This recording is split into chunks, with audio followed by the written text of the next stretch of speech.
For the past few days, lots of big news has been revealed for the future of Beyblade X. This includes the upcoming releases of Impact Drake and Ghost Circle, as well as the new rare Get battle prizes like Mammoth Tusk and a clear Cobalt Drake. We also got information for a future collaboration with one of the biggest football teams in the world.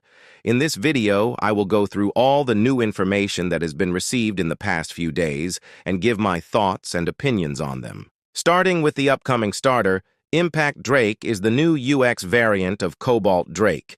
Kind of weird they went back to a right spin Drake rather than a new Dragoon, but I will explain why that might be the case later. The new Drake features the gimmick of rubber attack. Personally, I am surprised that TT introduced this gimmick in this way, since Beyblade X bays have metal contact points, so will rubber even be useful? The shape of the blade looks to be aggressive and very good for smash attack, and if it has good weight, then it surely will be meta. Talking about the rubber contacts, depending on the hardness of the rubber, it could be good or bad. If the rubber is soft, then it is worrying, as the soft rubber will just drain the stamina of the blade due to more friction. However, if it's hard rubber, it would almost be equivalent to plastic and more beneficial for attack types. The ratchet releasing with Impact Drake is a repeat 960. I am okay with this, as 960 is a good ratchet and used heavily in the meta. The new bit is Low Rush, a lower height variant of the original Rush bit. This is massive, as the Rush bit is already good in attack combos, possibly being the best attack bit to use.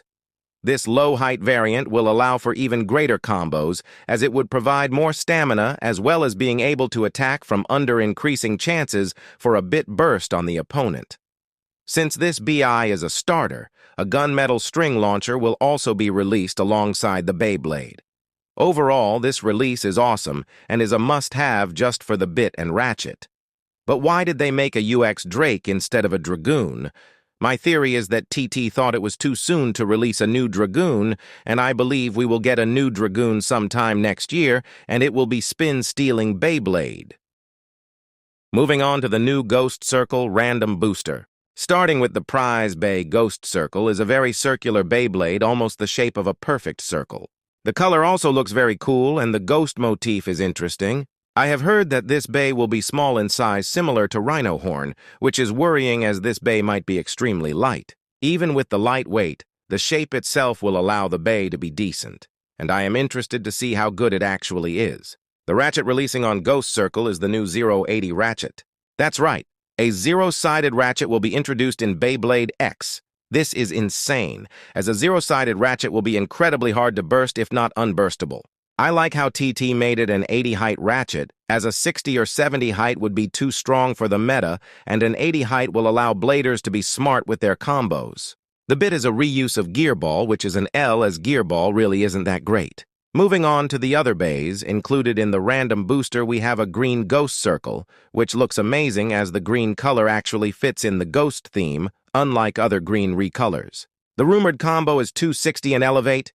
260 is a rubbish ratchet as it bursts way too frequently, but Elevate makes up for the ratchet as it's exclusive to a random select prize bay. A black phoenix feather is also included in the random booster as it releases with 080 and disc ball. I personally am trying to get a phoenix feather, as the current prices are a bit too high for my liking, especially since it's just a blade. This Beyblade will complete my collection and also give me the prized ratchet. I also assume many other bladers are in the same boat as me, and this Beyblade is a W. However, the rest of the random booster is disappointing. A blue Shinobi Shadow, 470 Dot is also in this RB. Shinobi Shadow and 470 are not great competitive parts, but Dot, from what I've heard of, is pretty good. Leon Piss 280 Glide is also in the same predicament as Shinobi Shadow, as the blade and ratchet are ass, but Glide is a good bit. The last bay is a red Wyvern Gale 080 Cyclone. This Beyblade is not bad, although Wyvern has been rescued a lot of times, but this is one of the better pulls. Overall, this RB is not great, but Ghost Circle does seem like a cool bay. Now that the main releases have been discussed, let's get into the collabs. Recently, TT revealed that Beyblade is collaborating with FC Barcelona, one of the biggest football teams worldwide. For this collaboration, two UX00 releases are coming out, the first being Dran Buster.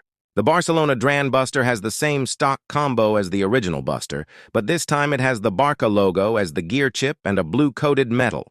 Visually, this Beyblade looks awesome as the colors really match the Bay. One thing I would have liked is if they kept the same gear chip of Dran Buster, but include an optional Barca sticker, like for what they did with the orange Dran Dagger. The next release is a Start Dash set releasing with a Barca Hell's Hammer, this time in a red coat metal paint. The recolor of Hell's Hammer looks amazing just like the Dran Buster. A new recolor of the X Stadium is also included in a green color meant to represent the grass pitch. Not gonna lie, this stadium looks goofy and reminds me of the Hasbro Bucket Stadium. I think it would have been better if it was a transparent green instead of a solid color. However, considering on what they were trying to do, I do think these products are well made, and I am excited to see which future collabs would happen.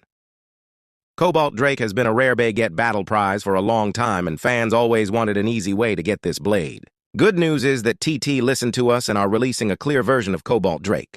Bad news is that this bay is still locked in the Rare Bay Get Battle, but it's a lower tier and a lot easier to get. The rarity is similar to the Black Hell's Chain. It's still going to be a little pricey, but if you do want to get it for cheap, I recommend to wait a couple of months and try to find one in Zen Market, as I normally find Rare Bay Get Battle prizes for a decent price. I must also mention that I am not sponsored by Zen Market.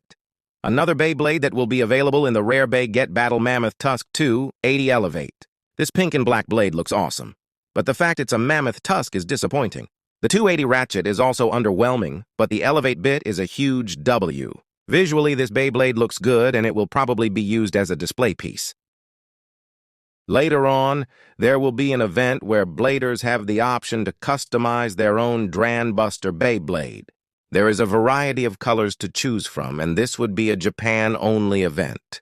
The options for Dran Buster are a blue and green blade, a pink and black blade, and a black and green blade with the corresponding ratchets and bits. In this final segment, I want to talk a little about the new Beyblade X chapter. The owner for Aero Pegasus has been revealed to be Shiraboshi Omega, who is the mother of Shirahoshi Tenka. Her design looks amazing, and is one of my favorite character designs in the Beyblade manga so far. I also want to talk about the change in design on Chrome. Chrome now appears to have black eyes similar to Phi, so I guess he's gone evil now. That's all I have for this video. It would be appreciated to like and subscribe, as I hope to reach 5K subs by the end of the year. I also have membership options for more support, and I will see you all next time.